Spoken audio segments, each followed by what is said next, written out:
இன்னைக்கான வீடியோவில் 18ஆம் படி கருப்போட வரலாறை பற்றி தான் பார்க்க போகிறோம். அதுக்கு முன்னாடி கருப்புசாமி உங்களுக்கு பிடிக்கணும், மறக்காமல் லைக் பண்ணிக்கோங்க. அந்த 18ஆம் படி கருப்புசாமி கோயிலில் இருக்கிற 18 படிகளும் படிகள் கிடையாது, மாந்திரிகம் செய்கிற மந்திரவாதிகளோட ஜீவ சமாதி. அதுக்கு மேலே தான் 18ஆம் படி கருப்புசாமி உட்கார்ந்துருப்பாரு. இந்த 18ஆம் படி கருப்பு மதுரையில எப்படி உருவானாரு? பாண்டிய நாட்டுல இருக்கிற அழகர் கோவிலுக்கு சேல நாட்டு மன்னன் வருகை புரிகிறாரு. அழகரை பார்த்த உடனே அவரோட அழகுல மயங்கி பிரமிச்சு போய் நிக்கிறாரு. இந்த அழகரை எப்படியாச்சும் கடத்தி நம்ம நாட்டுக்கு கொண்டு வரணும்னு எவ்வளவோ திட்டம் போட்டாங்க. அந்த சேலம் நாட்டுல உள்ளவங்க சொல்றாங்க, அது ஒரு சக்தி வாய்ந்த சிலை, அதை அவ்வளோ சீக்கிரம் கொண்டு வர முடியாதுன்னு சொல்றாங்க. எப்படியாவது அந்த சிலையை எடுத்துட்டு வந்துடுறாங்க. 18 மந்திரவாதிகளை ஏற்பாடு பண்றாரு சேல நாட்டு அரசர். அந்த மந்திரவாதிகளும் சொல்றாங்க, அந்த கடவுள் ரொம்ப சக்தி வாய்ந்தவர், மாந்திரிகம் தாந்திரிகம் எல்லாம் செஞ்சுதான் அந்த சிலையை கட்டுப்படுத்தி எங்களால கொண்டு வர முடியும்னு சொல்றாங்க. அதுக்கு நீங்க எங்களுக்கு காவலுக்கு யாரையாவது அனுப்புங்கன்னு சொல்றாங்க.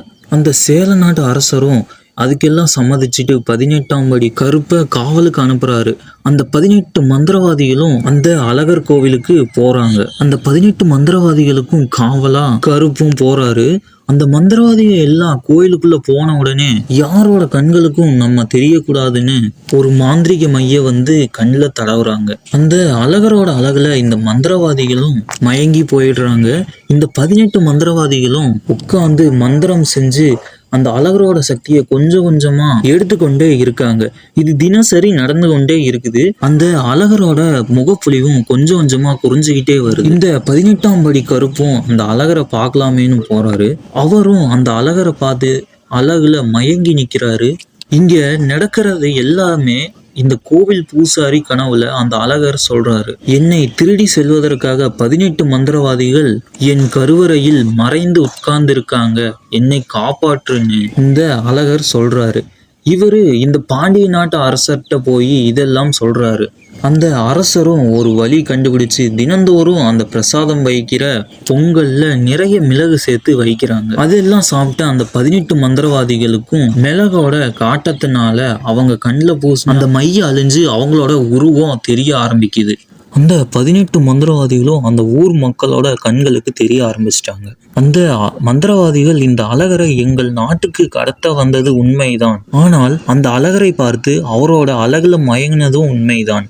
அந்த 18ஆம் படியான் கருப்பும் வெளியில வராரு.